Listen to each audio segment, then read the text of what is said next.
الحمد لله الذي نحمده ونستعينه ونستغفره ونعوذ بالله من شرور أنفسنا ومن سيئات أعمالنا. من يهد الله فهو المهتد ومن يضلل فلن تجد له وليا مرشدا. أشهد أن لا إله إلا الله وحده لا شريك له وأشهد أن محمدا عبده ورسوله لا نبي بعده. أدى الأمانة وبلغ الرسالة ونصح للأمة وقائد المجاهدين الإمام المتقين. اللهم صل وسلم على سيدنا محمد وعلى آله وأصحابه وأهل بيته وأنصاره وجنوده ومن جاهد في سبيل الله. أما بعد، وقال الله تعالى في القرآن الكريم: أعوذ بالله من الشيطان الرجيم. بسم الله الرحمن الرحيم. لقد خلقنا الإنسان في أحسن تقويم ثم رددناه أسفل السافلين. وقال تعالى: ومن أحسن قولا ممن دعا إلى الله وعمل صالحا وقال إنني من المسلمين. وقال: الذي خلق الموت والحياة ليبلوكم أيكم أحسن عملا وهو العزيز الغفور. وقال رسول الله صلى الله عليه وسلم: بدا الإسلام غريبا فسيعود غريبا كما بدا فتوبى للغرباء. صدق الله العظيم وصدق رسول الكريم. أيها الحاضرون معاشر المسلمين رحمكم الله، اتقوا الله اتقوا الله اتقوا الله فقد فاز المتقون. Alhamdulillah, alhamdulillah. Sebuah kalimat yang tidak pernah putus-putusnya kita sampaikan kepada Allah Subhanahu wa Ta'ala atas limpahan curahan nikmat rahmat dan barakahnya kepada kita semua. Barang siapa di antara kita mendapatkan hidayah, maka tidak ada seorang pun yang dapat menyesatkan kita. Dan barang siapa yang disimpangkan oleh Allah, maka tak satu pun orang yang dapat memberikan hidayah kepadanya. Innaka la tahdi man ahbabta walakinna Allah yahdi man yasha wa huwa ala kulli syai'in. Sesungguhnya engkau wahai Muhammad tidak bisa memberikan hidayah kepada orang yang kau cintai sekali. Karena hidayah itu ada di sisi Allah, dan Allah lebih tahu siapa orang yang pantas dan layak mendapatkan hidayah.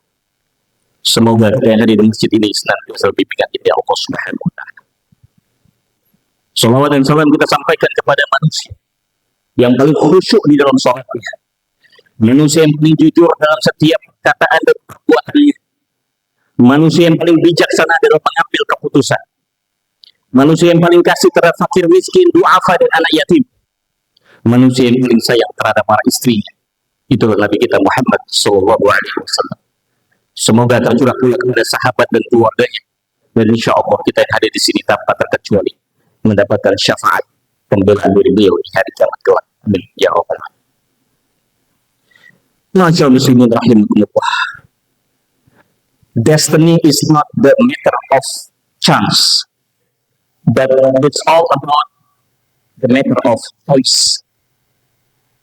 Nasib itu bukan sekedar kesempatan, bukan sekedar sukses, bukan sekedar opportunity, tapi nasib itu adalah pilihan.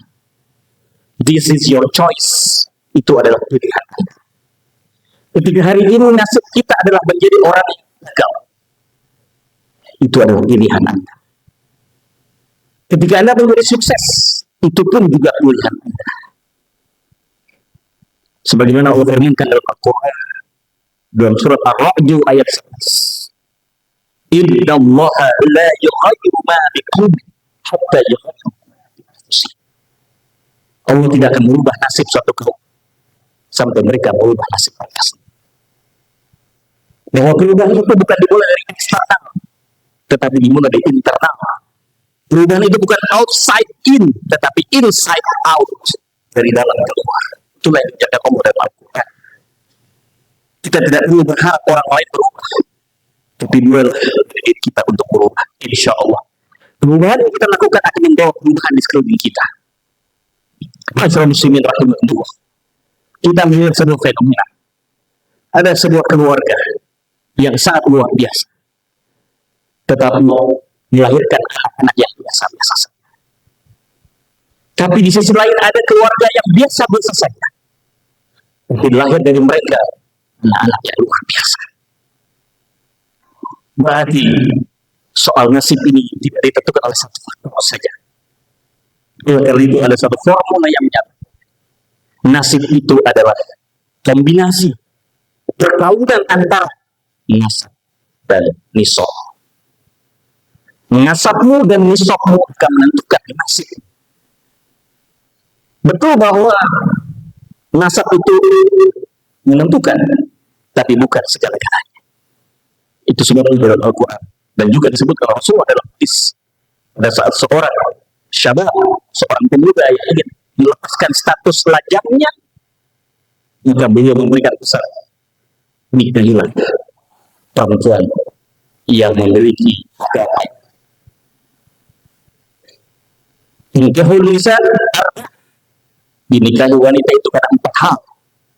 Karena rupanya, karena hartanya, juga karena nasabnya, tetapi jangan lupa juga karena agamanya. Dalam tradisi filosofi Jawa dikenal dengan istilah bobot bibit. Kita bisa memilih siapa yang menjadi calon pendamping kita. Alangkah naif dan ironisnya ketika ada seorang alumni Universitas Indonesia bahkan sampai bergelar doktor tapi salah dalam memilih pasangan, maka akan menurunkan, mendegradasi daripada kapasitas intelektual mereka. Pilihlah kata Rasulullah yang sekufu, yang setara dan seimbang, sehingga dengan pernikahan itu justru bisa meningkatkan kualitas mereka masing-masing. Masyaallah muslimin rahimakumullah. Dari kata nisab dan dari kata nasab kita menemukan ada 4 matriks.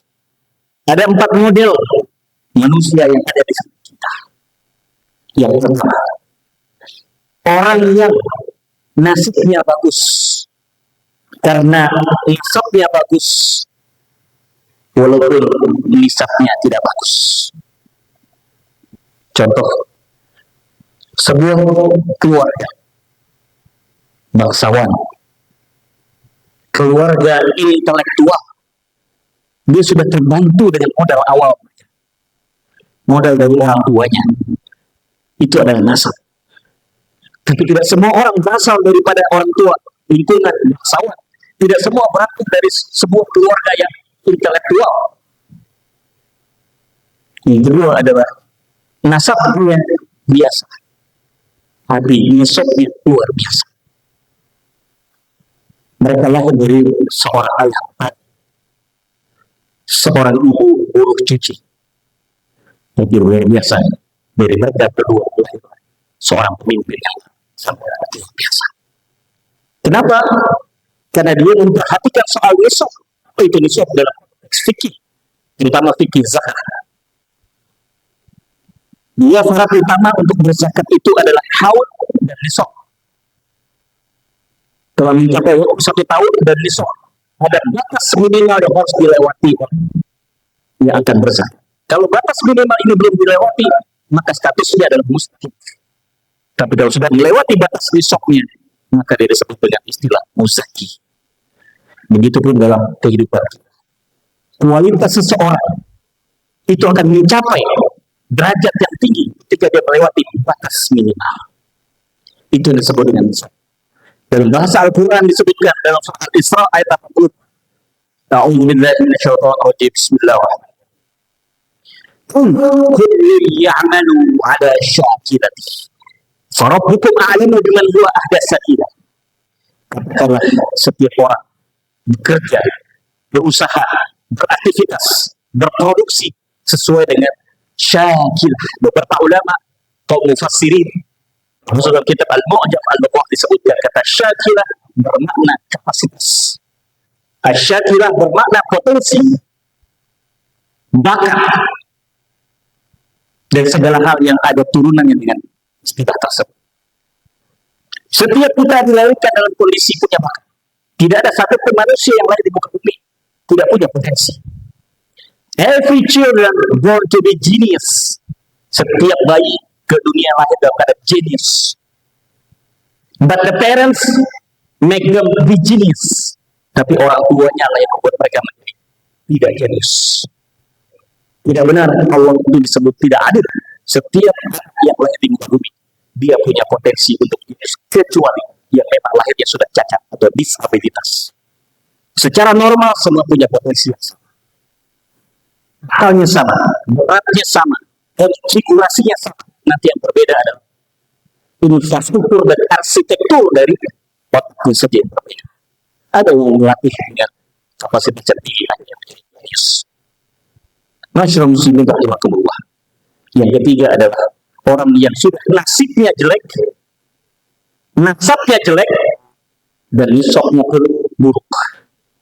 Sudahlah dia lahir dari orang tua yang tidak berkualitas, ditambah lagi dia berusaha untuk mengupgrade diri, meningkatkan diri, maka dia menjadi orang yang hidupnya stagnan, mandek, tidak maju sama sekali. Kita semua hari ini beringin, berharap untuk bisa mencapai apa yang disebut nasabnya bagus, nisabnya bagus.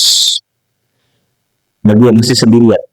Anda masih punya peluang untuk memilih calon pendamping yang terbaik.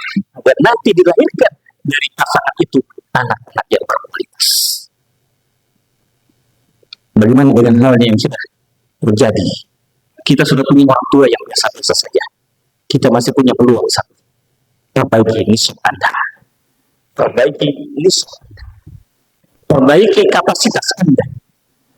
Dan bagaimana cara meningkatkan kapasitas? Masyarakat muslimin ada 4 hal. Yang pertama, Allah sebutkan di wahyu pertama, ayat pertama, kata yang pertama yang mendapat kesempatan bersejarah tercantum di dalam Al-Quran adalah kata Iqra. Data menurut lembaga survei internasional global, ranking negara kita berdasarkan reading index, indeks baca negara Indonesia berada di tingkat 121. Bandingkan dengan Jepang 15. Bandingkan dengan negara Eropa rata-rata di antara 10 besar. Kenapa Indonesia rendah? Padahal wahyu pertama, kata yang pertama adalah Iqra, baca. Terjadi pergeseran di masyarakat kita dari budaya baca menjadi budaya nonton. Budaya nonton itu tidak merasa kualitas intelektual kita, justru menimbulkan laziness of intellectual, kemalasan.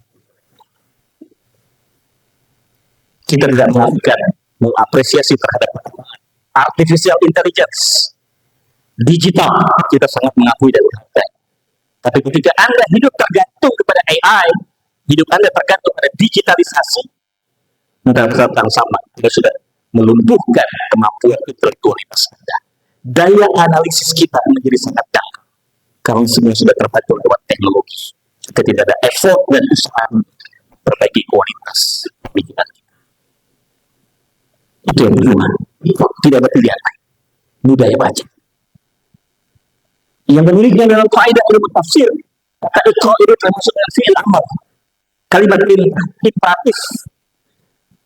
Di dalam bahasa Arab, kalimat imperatif dibagi menjadi 2. Fi'il amr muta'addi wa ghairu muta'addi. Ada fi'il amr yang membutuhkan objek transitif, intransitif, dia tidak butuh. Yang itu adalah kalimat perintah yang membutuhkan. Kullu fi'lun yadullu ala hukmi fil hadari mustaqbal yuqada bi fi'li syai'. Kalimat yang menunjukkan perintah dan menuntut kalian satu pekerjaan. Tapi tidak disebutkan objeknya. Iqra, baca apa? Tidak disebutkan apa yang harus dibaca.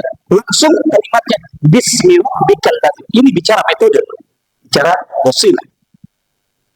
Maka para alim tafsir mengatakan ketika ada fi'il amr muta'addi yang membutuhkan objek, tidak disebutkan objeknya, maka membacanya menjadi baca apa saja. Silakan baca apa saja. Tapi dengan syarat sebenarnya kerangka baca itu adalah Bismi rabbikal ladzi khalaq. Boleh baca apa saja, tapi yang dibaca harus sesuai dengan aturan regulasi dari Allah Subhanahu wa Ta'ala. Yang tidak boleh kita baca, yang boleh silakan dibaca. Ada pembatasan yang diperintahkan Allah Subhanahu wa Ta'ala. Yang kedua, teman sekali, untuk bisa meningkatkan nisab kita sehingga bisa memperbaiki nasib adalah moral, etik, jaga akhlak. Itu sebabnya di dalam tradisi pendidikan yang sangat positif yang harus kita support, kondisi kehidupan di pesantren. Yang perlu kita adaptasi mungkin dalam konteks akademika di kampus semacam Universitas Indonesia adalah adab seorang mahasiswa terhadap dosen. Sebagaimana dilatih dalam tradisi pesantren, khidmatnya seorang santri kepada kiai. Bukan berarti kiai itu gila hormat, bukan. Tapi sebagai wujud penghargaan dan penghormatan terhadap keilmuan yang beliau miliki, kita menghormati dia. Orang-orang yang khidmat kepada guru, khidmat kepada ulama, khidmat kepada kiai, insya Allah kehidupannya dimudahkan Allah. Banyak bukti. Ada orang-orang yang hebat lahir dari orang-orang yang dulunya adalah khidmat kepada gurunya. Kita menemukan banyak sekarang orang-orang pintar, mahasiswa-mahasiswa yang pintar, cerdas, tapi mau suul adab, tidak punya adab, rasa hormat dan respect kepada dosen-dosen. Bukan berarti dosen itu minta dihormati, tidak. Kita harus menghargai beliau lebih punya alam, beliau punya pengetahuan sedikit lebih banyak. Kita harus hormati. Jangan lupa moral capital yang bisa menimbulkan isu itu adalah moral capital. Di sini akan terbuka yang namanya building network, akan terbuka jaringan dengan kita. Jangan lupa kata Rasulullah, barang siapa yang satu rahim ada dua benefit. Yang pertama adalah awet muda, yang kedua adalah berkah rezekinya, dipanjangkan umur dan juga diberkahi rezekinya. Yang ketiga jemaah sekalian, sosial capital. Sosial capital sudah Allah berikan. Bahkan briefing ini jelas di dalam surah Al-Jumu'ah, jelas menyebutkan sa'idah salat. Apabila telah menunaikan sholat Jumat, hari ini kita sholat Jumat. Ba'da sholat Jumat, apa perintah Allah? Santasyil, bertebaranlah kalian di muka bumi. Dalam bahasa marketing, santasyil bermakna spreading your net, perluas pergaulan umat. Jangan kita tinggal di kampung